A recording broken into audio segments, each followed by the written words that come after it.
Theory നമ്മൾ already 4 കൊല്ലം ബിടെക്കിന് പഠിച്ചു, അതുകൊണ്ട് കാര്യമില്ലെന്ന് മനസ്സിലായി. കൂടുതൽ നമ്മൾ പഠിക്കേണ്ടത് പ്രാക്ടിക്കലി ആയിട്ടുള്ള കാര്യങ്ങളാണ്. അതെ.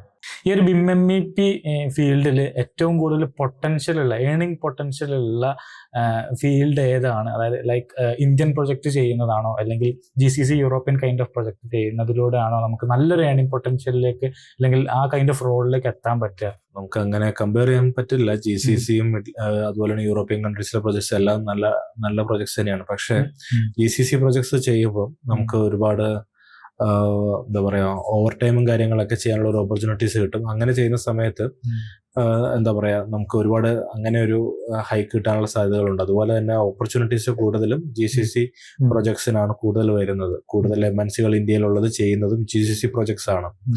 സോ അതുകൊണ്ട് തന്നെ GCC ആണ് നമുക്ക് എന്താ പറയാ ഒരു മണി വൈസ് നോക്കുമ്പോൾ കൂടുതൽ ബെറ്റർ. പക്ഷെ ഒരു യൂറോപ്യൻ പ്രൊജക്ട്സ് അല്ലെങ്കിൽ യൂറോപ്യൻ പ്രൊജക്ട്സ് ചെയ്യുന്ന ഒരു കമ്പനി വർക്ക് ചെയ്യുവാണെങ്കിലുള്ള ഗുണം എന്താണെന്ന് വെച്ച് കഴിഞ്ഞാൽ അവിടെ കുറച്ചും കൂടെ ഒരു വർക്ക് ലൈഫ് ബാലൻസ് കിട്ടും.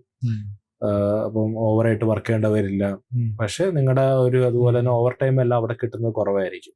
ഓവർ ടൈം ഓപ്പർച്യൂണിറ്റീസും കുറവായിരിക്കും. കാരണം അവര് വർക്ക് ലൈഫ് ബാലൻസിനൊക്കെ ഒരുപാട് ഇമ്പോർട്ടൻസ് കൊടുക്കുന്നതാണ്. സോ അത് നിങ്ങൾ നോക്കുക, ഏതിനാണ് ഇമ്പോർട്ടൻസ്, ഇപ്പം മണിയാണോ അതോ വർക്ക് ലൈഫ് ബാലൻസ് ആണോ എന്ന് നോക്കിയതിനു ശേഷം അത് സെലക്ട് ചെയ്യും.